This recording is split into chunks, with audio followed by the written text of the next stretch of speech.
tela de juicio la democracia del país centroamericano no son nada nuevas, eso lo sabemos, pero ¿qué esperar de aquí en más desde Washington, Dani? Bueno, los Estados Unidos tienen una guerra contra Nicaragua, contra el sandinismo desde los años 70. Nunca han querido aceptar ese legado antiimperialista, un proyecto de unidad de Centroamérica, de integración continental y tercermundista, ¿no? Ellos tienen y siempre han tenido miedo y odio y rencor hacia el proyecto sandinista. Bueno, ya anunciaron en el Congreso el voto que fue abruptamente a favor de sanciones el viernes.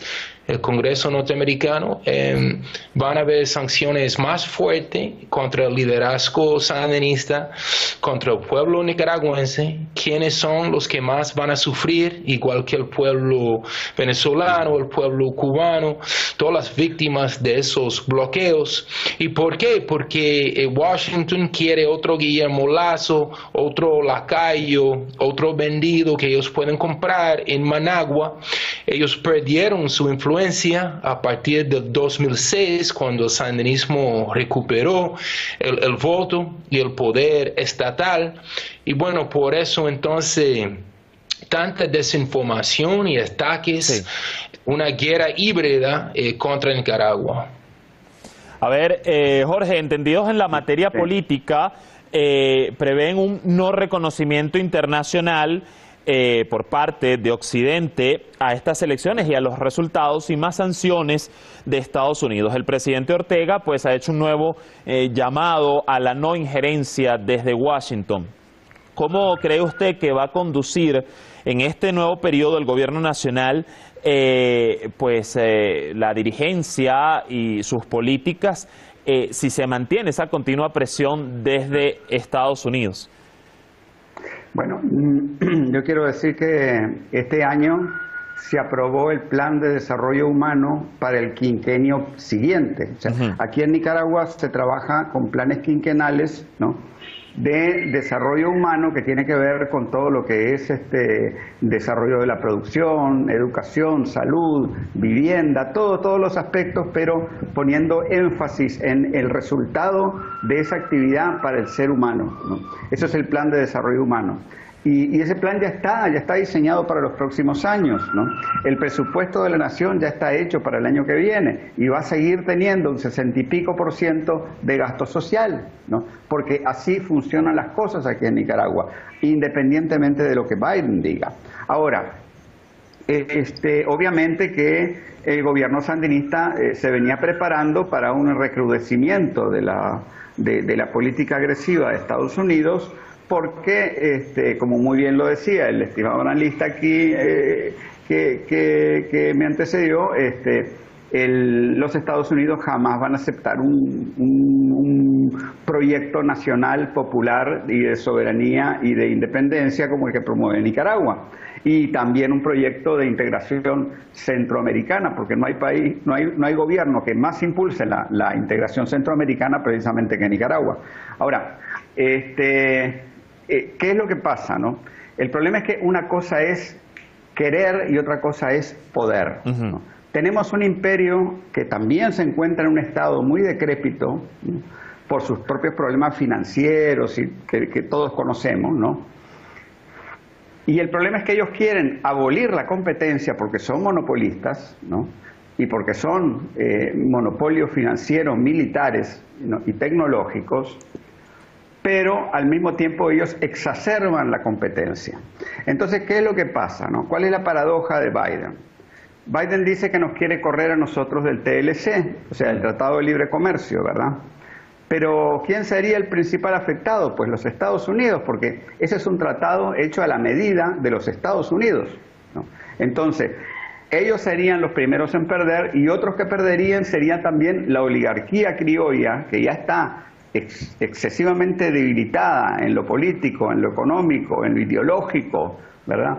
Y en todos los aspectos, porque ya el pueblo le perdió el respeto totalmente. Esa burguesía que todavía vive de comprar caro en Miami y vender mucho más caro en Managua, va a ser también la primer afectada por una supuesta expulsión de Nicaragua del TLC. Cosa que es fácil decir, pero es muy difícil de hacer, porque no es cierto que un solo país pueda correr a otro de un TLC. Hace falta el acuerdo de todos los países miembros. Veremos si eso se concreta. Pero te quiero mostrar otro ejemplo. Por ejemplo, nosotros en el Pacífico de Nicaragua, en Corinto, tenemos una inversión de $800 millones, ¿no?, de la gasífera más importante de Estados Unidos, New Fortress Energy. Es un programa para abastecer de gas licuado a Nicaragua y a toda la región, ¿no?, y que va a tener un impacto importante también para el cambio de la matriz energética en la región. Pero esa compañía no hizo una inversión así, no invirtió en la planta más avanzada de gas licuado de toda Centroamérica pensando que el gobierno sandinista se iba a caer o que aquí se iba a armar una guerra civil. O sea, ellos no van a apoyar ese proyecto de Biden, ¿no? Entonces, mucho es habladurías, propagandas, amenazas. Vamos a ver qué es lo que realmente resulta de todo eso. Pero obviamente, obviamente van a seguir planificando actividades terroristas, cualquier cosa, pues, ¿no? De eso estamos claros, ¿no?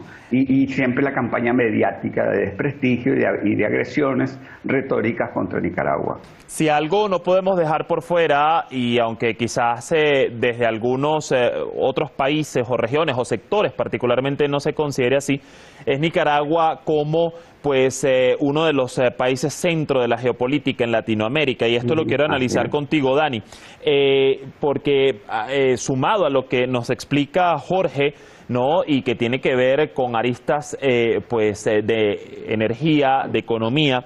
Si observamos el mapa centroamericano, no puede dejarse pasar que Nicaragua precede, viniendo desde el sur, desde Sudamérica, al eje del Triángulo Norte. Me refiero a Guatemala, Salvador, Honduras, que son además países dependientes de Estados Unidos y por donde además transita el mayor porcentaje de la droga que va al norte desde naciones como Colombia. Yo quiero agregar aquí que según datos oficiales, entre el 2017 y finales de junio del año 2020, la policía nicaragüense había decomisado, por ejemplo, $38 millones del narcotráfico. ¿Juega esto un factor, entre otros, por supuesto, para el interés de Estados Unidos y para que siga manteniendo allí en la mira a Nicaragua? ¿Cómo lo ves? ¿Cómo ves a Nicaragua hoy en esa geopolítica y geoestrategia?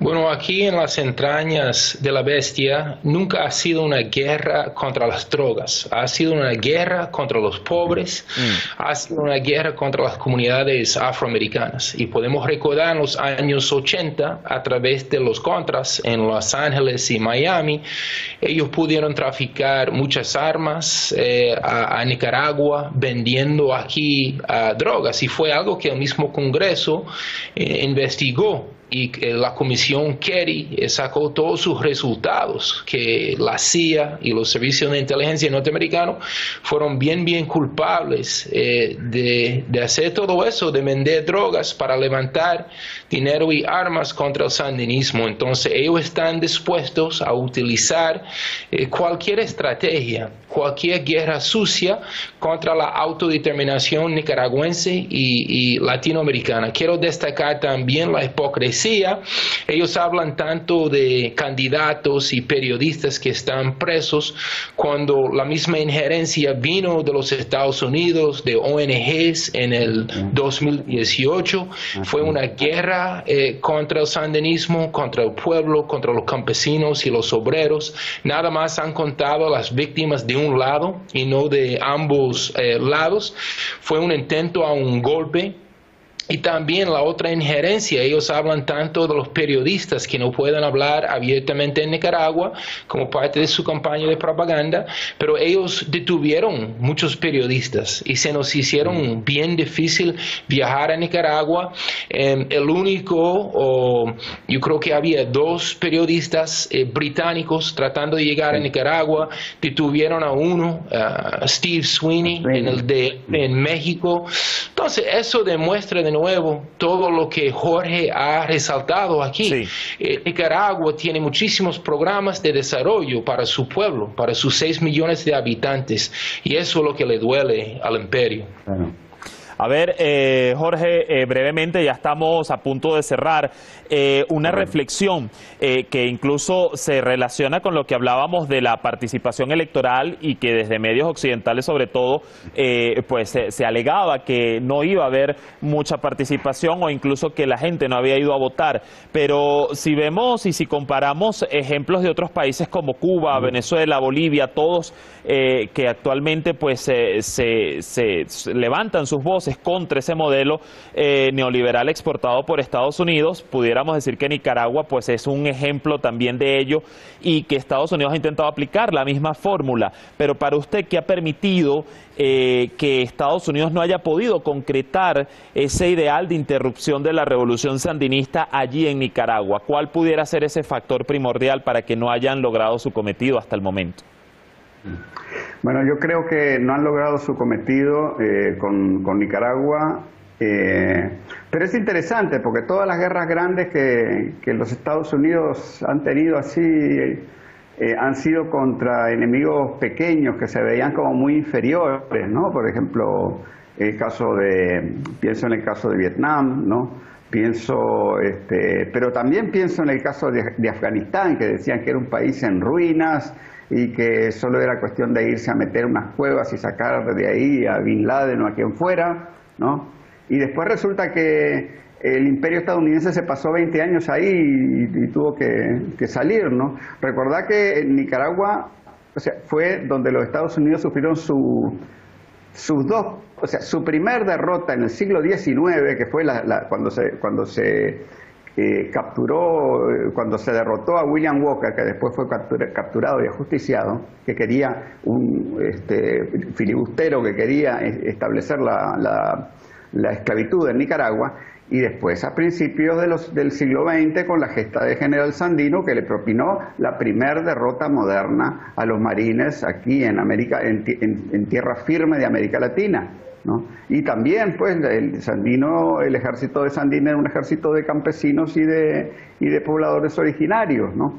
Entonces es la gran contradicción que tiene el imperio, ¿no? Que no es, o sea, como su afán es totalmente monopolista y su mentalidad es totalmente militar, ellos no pueden crear modelos que sirvan para el desarrollo de los pueblos y por lo tanto no pueden construir ninguna entidad política que funcione.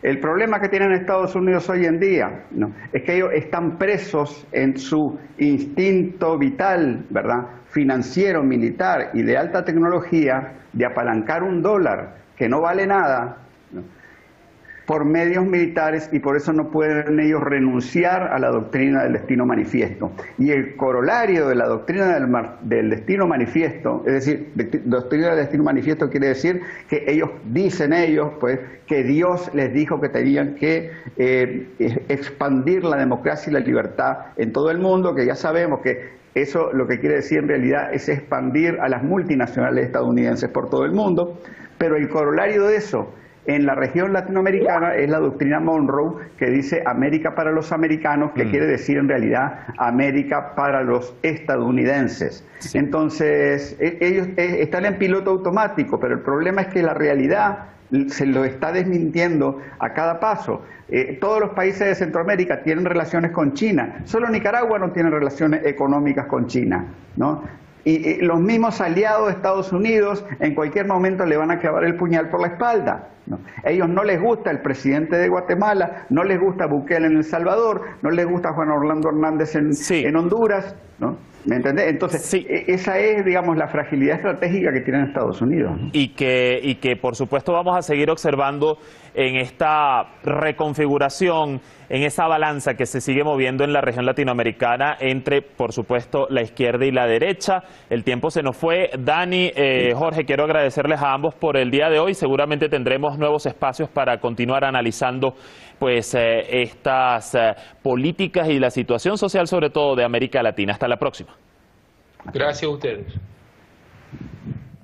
Bueno, así el panorama. Nosotros desde acá esperaremos por los resultados definitivos con ese conteo final de parte del Consejo Supremo Electoral nicaragüense y el contexto geopolítico en el que pues Nicaragua se seguirá sumergiendo dentro de la región latinoamericana, en donde, como bien decíamos, se va reconfigurando esa balanza entre derechas e izquierdas. Mañana vamos a poner el foco de análisis en Irak y el intento de asesinato contra su premier. Gracias como siempre por su sintonía, que tengan buena jornada, nos vemos mañana.